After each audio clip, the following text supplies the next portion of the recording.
Well, good afternoon. This is Sheriff Mike McIntosh, and I am the Sheriff of Adams County, and we are doing our Facebook Live on location today. And this is a new thing that we've just started. This is the first time that we get to do this, and I'm really, really excited to be able to do this. We are at 68th and Broadway at one of the businesses in unincorporated Adams County.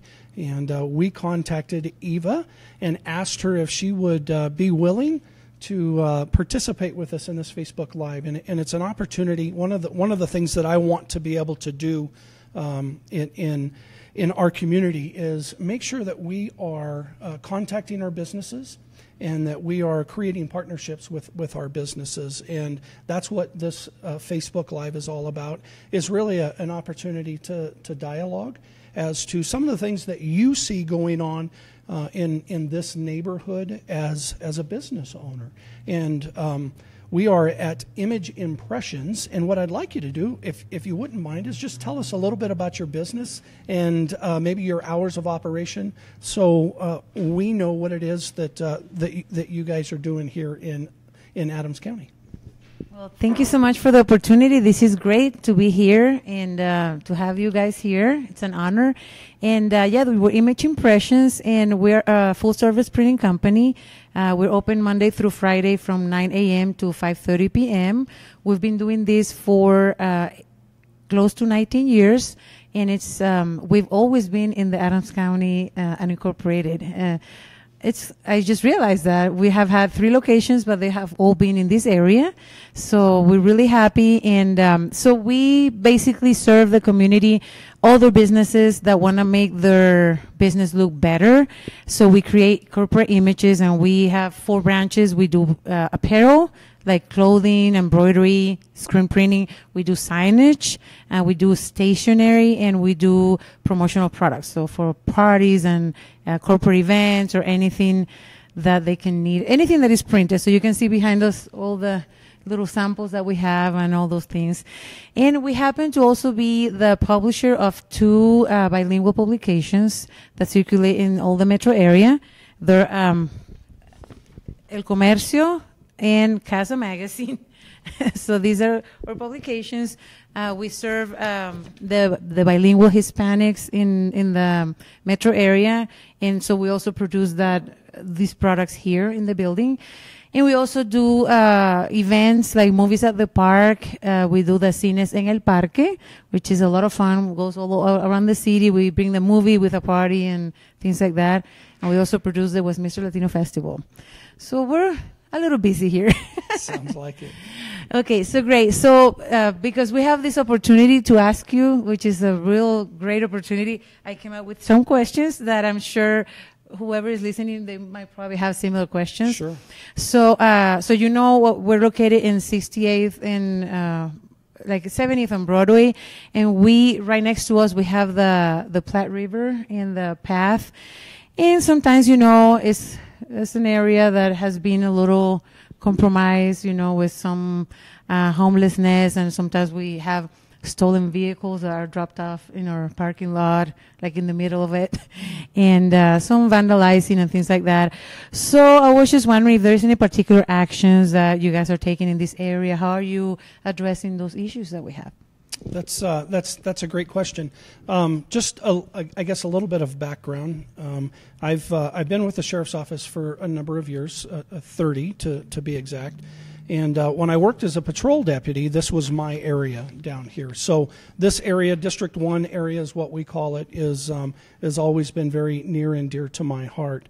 And it's not something that is new to us in law enforcement, especially being this close to the river and right off of the trail system. So it's something that we are keenly aware of, that we always have to make sure that we are keeping an eye on our businesses along Broadway, along Pecos, along Federal, down by the trail system that's next to the river. The trail system is a wonderful system.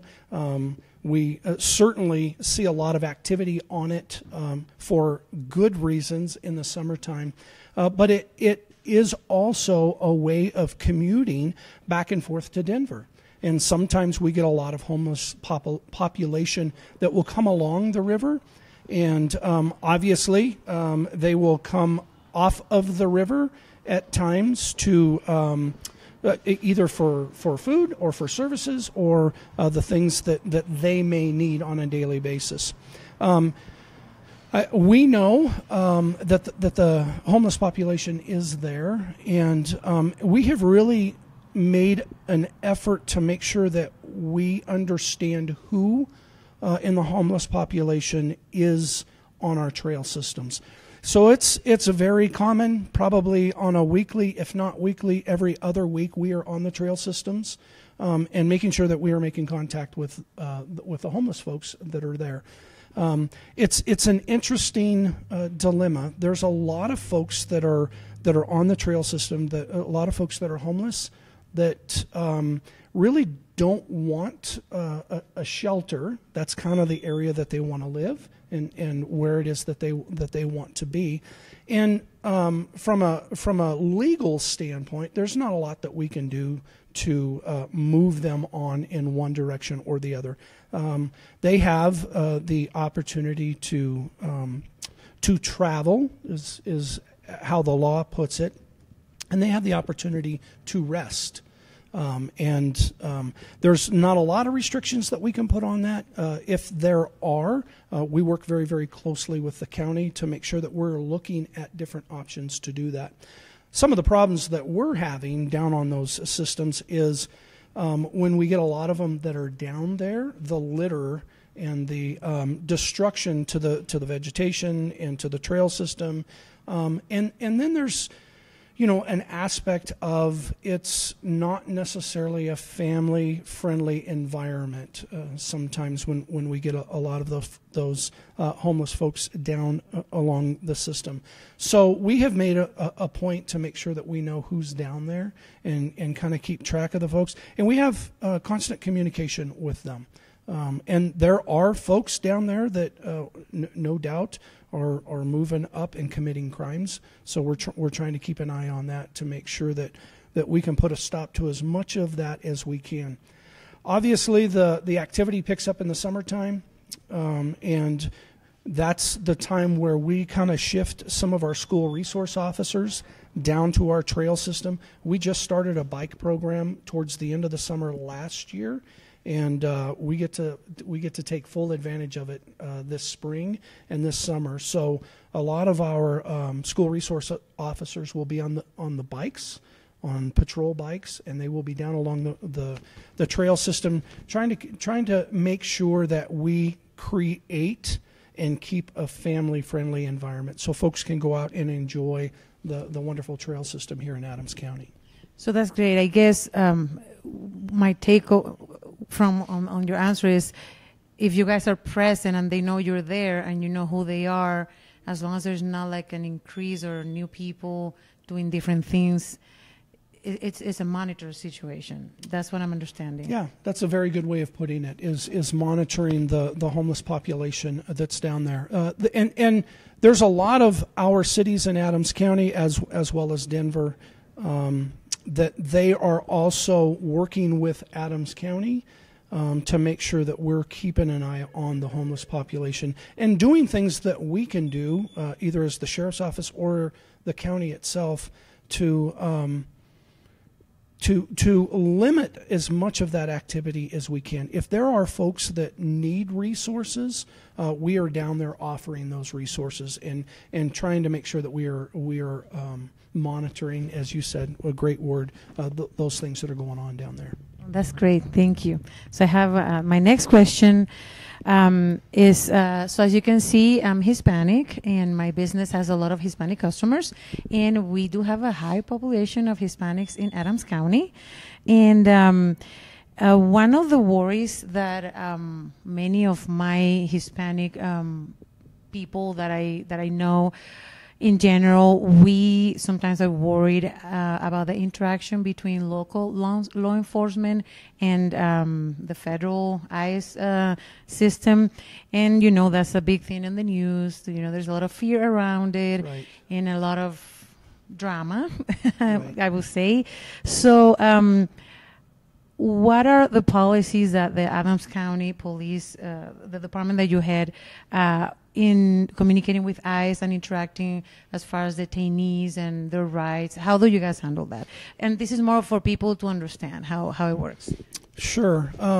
It is at times something that can be very, very confusing, and at times be something that's misrepresented. And I'll just give you an example. We were listed in a paper just yesterday, or maybe it was Tuesday night, of a court ruling that happens in El Paso County, and they mentioned that we were doing something with detainees or detainors that we absolutely aren't doing. So there's always that misconception that's out there.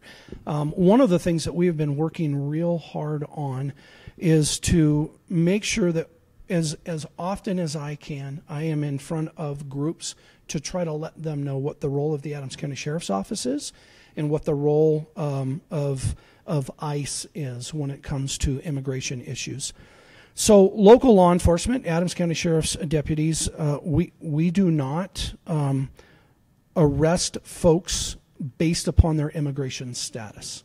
It's not really even a question that we ask, because we can't take any action one way or the other. If somebody is in this country illegally, there's not a lot that we in local law enforcement have the authority to do. So we just don't get involved in it. Basically, what happens when the Adams County Sheriff's Office gets involved is when somebody gets up into our jail. So one of the narratives that we continually talk about is if you don't want ICE to be involved, don't get arrested. And if you are arrested, that's probably where some of those contacts are first going to be made. So once they're arrested, there is an ICE agent that works in the jail during normal business hours. And that ICE agent kind of goes through the intake roster, so folks that are coming into the jail, and they start looking at the names and start to identify their country of origin. If for some reason they run across somebody that is here illegally, somebody that they may want us to detain, they will let us know that.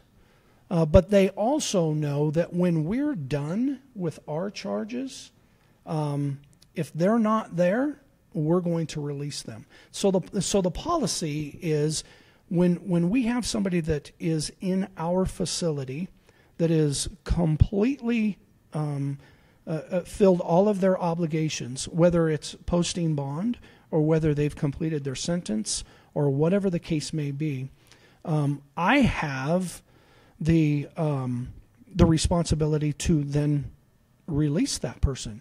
I don't have the authority to hold them any longer, so I release them. If we know that that person is a person of interest for immigration, we will contact them and we will let them know, especially if it's somebody that's been in the facility and we know in advance when they're going to be released, then we'll let them know. And it's up to them to be there when they're released or not be there. If they're not there, then they're released just like anybody else is released. If they're there, then they're turned over to the authorities, the federal authorities, to take them at that point. But I no longer can hold them once they've fulfilled all of their criminal obligations. The only way that I can hold somebody is just like I hold anybody else in our community, and that's through probable cause, through an arrest warrant, or a judge has sentenced them to my facility. Wow. So it's interesting. It's complicated. Yes. And it's great that you're doing this because, I mean, people need to hear how the system works and make sure they're compliant and not be in the wrong place at the wrong time, I guess. Right. Okay, so that's very good. My next question, it also has to do with the Hispanic population that we also have a high percentage of in Adams County. And my question is, has the police department made efforts to connect with this ethnic community? And in the sense of outreach efforts, training officers for interaction with different cultures, hiring maybe bilingual officers, so having cultural awareness on how to interact, so there's less fear in the population, and they feel more confident to maybe report a crime or reach out to an officer and say, I need help with something. So how do you help create that, like reduce that fear in like the kind of training that your officers receive? Yeah, I would say that I think it's one of the more difficult tasks that we have is to alleviate that fear. From different cultures, they have different perceptions of law enforcement and what the law enforcement role is, just like we just got through talking about. One of the nice things that we have going for us is we do have bilingual officers. Deputies that work with us, and we tap into that resource. In fact, our bilingual deputies receive an increase in their pay because they are bilingual, and they offer that assistance to us when we're involved in different situations. And we are always when we hire folks, that's one of the things that we are certainly looking for is folks that are bilingual, so that we make sure that we completely cover all aspects of our community. I would say, and I've talked to some people. Some people will tell you that Adams County is the most diverse county in the state of Colorado. I don't know if statistically that's true. I do know that we're incredibly diverse. There's a lot of different cultures that reside in Adams County, and that's what makes us a wonderful place to live. But there's also that fear of law enforcement at times, especially when it comes around immigration issues, because it's just so unclear as to what our role is. So one of the efforts that we've been trying to do, and I kind of take it like what we're doing right now. Sometimes I have to borrow the trust that you have with the community. You trusted me enough to come in here and have a conversation, so I'm kind of borrowing your trust to communicate with those folks that you have influence with, those folks that you do business with. And we do that with a television station, Entravision. We have contracted with them last year to I've been on 2 or 3 different television shows down at Entravision, and I typically take a bilingual officer with me to go down there, and we'll just start to talk about some of the events that we have coming up and that we are inviting them to join us in. One of the big ones that we did was at Plaza Latina, which is just up at 70th and Pecos, so not too far from here, over the May 4th, 5th, 6th weekend, whatever day that Saturday was. We held a big event out there in the parking lot at Plaza Latina and really tried to welcome the bilingual community, the Hispanic community, into that area. We had most of our units were out there, our specialized units, our SWAT teams, and our dogs and our posse. And I think that it started to draw some attention, but we really didn't see the significance of that that event until I was able to get up and speak with somebody from one of our local or metro radio stations, Hispanic radio stations, that's very, very popular. As I was doing an interview with them, I could see that the demeanor of the folks that were on the lot really changed. And again, I was borrowing his trust because he trusted me. And then I was able to use that time to educate them as to what it is that we do at the sheriff's office, and the fact that everybody that's there is a part of our community, and it really doesn't matter to me. We don't get into immigration status. We in order for us to be effective, we have to have the trust of the community because We can't be everywhere. The community has to partner with us in order for us to be able to solve the problems that are going on. And if they don't trust us enough to call us, they don't trust us enough to partner with us, then we're not going to be able to help solve all of those. We're just going to be reactive. And what I'd really like to be is proactive. I'd like to be in a community and develop that trust so that community is informing us of things that are going on, so that we collectively as a community can work on those issues together. But it all starts with building that trust. So I guess we need to all be on the same side. Yes. Not against. Not against each other. Yeah, yes. I mean, that makes a lot of sense because it's like teamwork. Exactly. Like, yeah, yes. yeah. It's great because, I mean, when you see people's faces, like they see you and they see the officers, like, okay, so I know this person. I've seen him at events. He's not just the guy on the other side, you know? Right. So, yeah, that's great. Right. That's great. Yeah. I think we have two more questions, but I think we already talked about the homeless situation, so I'm going to skip that one. Okay. And then my last question on my list is just out of curiosity. What is the most frequent type of crime that you get to see in your area, in your jurisdiction? What is the most common type of transgression? Yeah, I think that each community is different as to the types of crimes that are being committed. Most crimes are crimes of opportunity, so when we talk about being proactive, we're looking at those ways of taking those opportunities away. So there's different problem solving things that we can do to start to take that opportunity away for the criminal. I would tell you, and we were right before I got here, some of our command staff was just talking about auto theft probably being one of our largest crimes of opportunity that happens in Adams County, and it was a topic of discussion today, and it's going to be a topic of discussion in the future.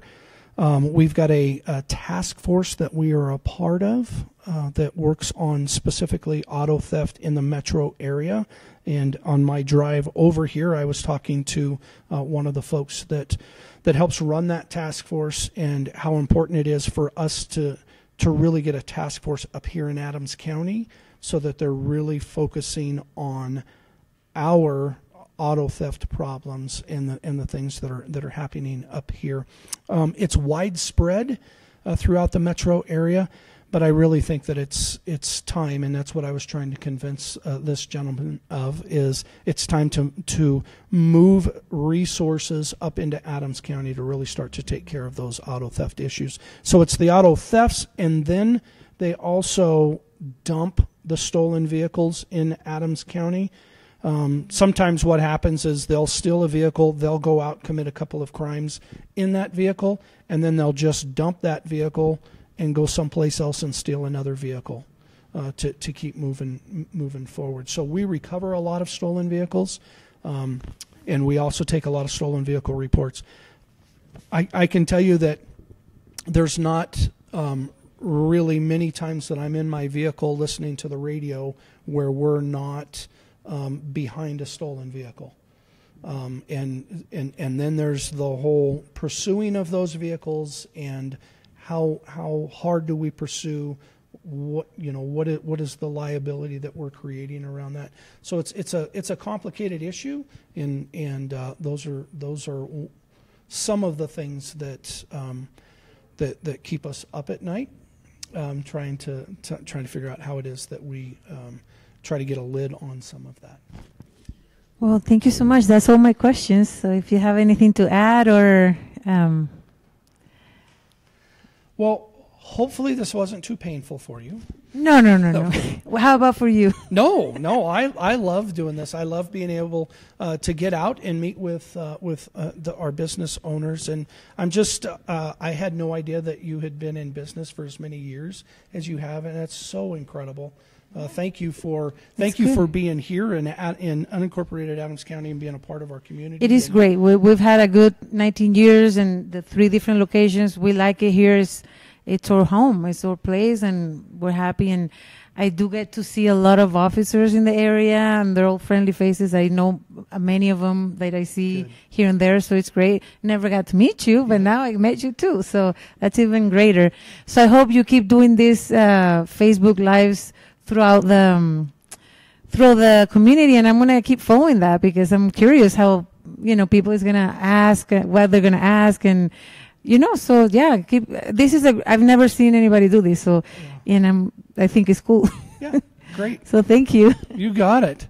So if you're a business owner and you want me to stop by your business and do a Facebook Live with you, you can contact us right on Facebook and let us know that. And I have an awesome community connection team and communication specialist, and they will get you hooked up so that we can have an opportunity to talk about what's going on in your business and what's going on in the surrounding neighborhood where your business is at, and truly start to and continue to build trust within our community so that we can.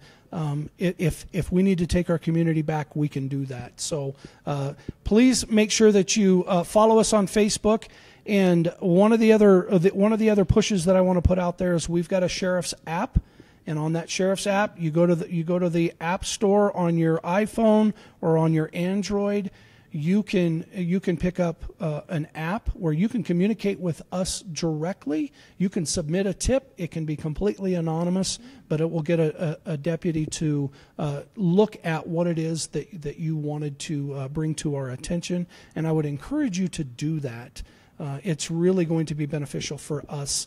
And as we've talked this afternoon, the Adams County Sheriff's Office can't solve this without the help of the community, and that's why it's so important for us to be able to connect with you and communicate with you on the things that are going on that are unique to your community. So make sure that you let us know, and we would be happy to connect with you. And until next week, April 12th will be my next Facebook Live. We'll see you then.